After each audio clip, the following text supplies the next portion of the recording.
Hello friends, welcome back to this channel. दोस्तों, इस video में रिलायंस कम्युनिकेशन के लिए हम लोग बातचीत करेंगे, बट स्टार्टिंग करें उससे पहले आपसे रिक्वेस्ट करना चाहूँगा कि अगर आप चैनल को फर्स्ट टाइम देख रहे हैं फाइनेंस मार्केट को सब्सक्राइब करके बेल आइकन को हिट कर लीजिए ताकि आने वाले सारे वीडियोज़ की नोटिफिकेशन आपको मिलती रहे। और दूसरी चीज़ कि अगर आप डीमेट अकाउंट या ट्रेडिंग अकाउंट ओपन कराना चाहते हैं, डिस्क्रिप्शन बॉक्स में एक लिंक दिया गया है।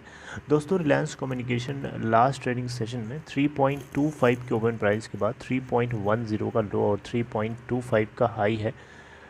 10.5 मिलियन यानी 1,05,10,387 टोटल एनएससी के ऊपर वॉल्यूम जनरेट हुआ, जहां पे मार्केट कैप है 871 करोड़ रुपए।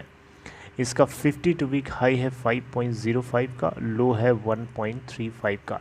दोस्तों, रिलायंस कम्युनिकेशन लिमिटेड के अंदर अनिल अंबानी के ऊपर हम फोकस करने वाले हैं आज की इस वीडियो के अंदर। छोटी सी वीडियो के अंदर आपसे कुछ वार्तालाप करूंगा, कुछ बातचीत करेंगे हम लोग। दोस्तों, एक चीज़ तो आपको क्लियर कर बताना चाहूँगा, अनिल अंबानी को आज की सिचुएशन में एक चीज़ बहुत ही क्लियर कट पता चल चुकी है। क्या? अनिल अंबानी को बहुत अच्छे से ये समझ में आ गया है कि कर्जे को पहले ख़त्म करना, साफ़ करना बहुत ज़्यादा ज़रूरी है। उसके बाद आगे के बिजनेस एक्सपेंशन होता रहेगा। दोस्तों, ऐसा मैं इसलिए बोल रहा हूँ क्योंकि रिलायंस कम्युनिकेशन लिमिटेड में वो इस तरीके की रणनीति लगा रहे हैं, इसलिए नहीं बोल रहा हूँ। ऐसा कहाँ है? ऐसा नहीं है। रिलायंस कम्युनिकेशन लिमिटेड में अभी क्या है कि फाइनेंशियल क्रेडिटर्स और ऑपरेशनल क्रेडिटर्स दोनों का ड्यूज़ इतना ज़्यादा है कि रिलायंस कम्युनिकेशन को वो प्रायोरिटी में नहीं रख सकते। रिलायंस इंफ्रास्ट्रक्चर लिमिटेड इनकी एक कंपनी है, जैसा कि आपको पता है। नंबर 1 प्रायोरिटी में वही है। दूसरे नंबर पे है रिलायंस पावर लिमिटेड। तीसरे नंबर पे रिलायंस कैपिटल लिमिटेड है। रिलायंस होम फाइनेंस है। तो ये कुछ कंपनीज़ हैं। इसके बाद रिलायंस कम्युनिकेशन तो बहुत ही लास्ट स्टेज में इसलिए है क्योंकि यहाँ पे इसका डेट बहुत ज़्यादा है और डेट को रिड्यूस करने के कई तरीके हैं। ज़रूरी नहीं है कि पूरा का पूरा ये अमाउंट पे करें, क्योंकि अगर एक कंपनी एनसीएलटी रूट से जाएगी भी तब भी इनको आधा छोड़िए 1/4 भी नहीं मिलेगा। मेरी बात समझ रहे हैं? क्योंकि एनसीएलटी में जाने का मतलब ही हुआ कि आप कबाड़ी वाले से कबाड़ वाला आइटम खरीदने जा रहे हो, तो कबाड़ी रेट ही लगेगा। ऐसा तो है नहीं कि उसको आप सेकेंड हैंड का रेट लगा देंगे या फर्स्ट हैंड का रेट लगा देंगे। मेरी बात समझ रहे हैं?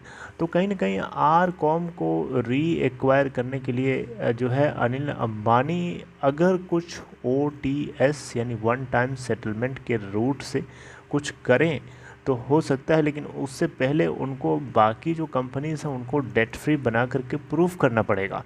Are you getting my point? तो दोस्तों, कुछ भी कहिए, अनिल अंबानी को एक चीज़ क्लियर कर पता चल चुकी है कि वो जब तक अपनी कंपनी को कर्जा से मुक्त नहीं कराएगा तब तक ग्रो करना मुश्किल ही नहीं, नामुमकिन है।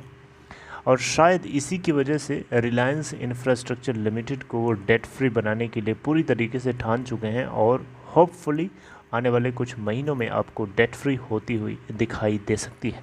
रिलायंस पावर लिमिटेड को भी वो डेट फ्री बनाने की पूरी तैयारी में लगे हुए हैं, और उसके बाद रिलायंस कैपिटल लिमिटेड, और फिर फाइनली आर कॉम के ऊपर। खैर, आर कॉम तो अभी आपको पता है एनसीएलटी प्रोसेस से गुजर रही है, लेकिन बहुत सारे हर्डल्स हैं, बहुत सारे रोड ब्लॉक्स हैं जिसको अभी तक अथॉरिटीज़ ने क्लियर ही नहीं कर पाए।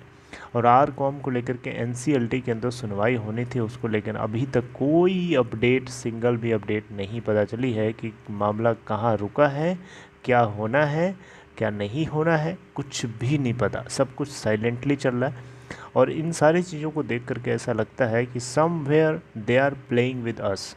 हम लोगों के साथ वो एक गेम खेल रहे हैं। उनको पता है कौन सी चीज़ क्या कब होनी है और क्या नहीं करना है, कब क्या नहीं करना है, कब क्या करना है। वो सारी चीज़ें उन लोगों को पता रहती है, लेकिन वो चीज़ पब्लिक डोमेन में नहीं आने देते, क्योंकि कुछ क्या इंटेंशन है, क्या इंटरेस्ट है उनका ऐसा करने से, अब ये तो वही जानते हैं और भगवान जानता है। मेरी बात समझ रहे हैं? क्योंकि जब तक वो नहीं डिस्क्लोज़ करेंगे तब तक हम भविष्यवाणी थोड़ी कर लेंगे उस चीज़ की। लेकिन कुछ भी कहिए, अनिल अंबानी की जो कोशिश है इसको मैं तारीफ़ करना चाहूँगा। हम लोग तारीफ़ करेंगे, आप भी तारीफ़ करेंगे, और एक अच्छी बात है, तारीफ़ करने की बात है। और देखिए, कर्जे को ख़त्म करना बहुत ज़्यादा ज़रूरी है, क्योंकि कर्जा इतनी ख़तरनाक चीज़ होती है, चाहे कर्जा मेरा हो, चाहे आपका हो, चाहे किसी दूसरे का ही क्यों ना हो।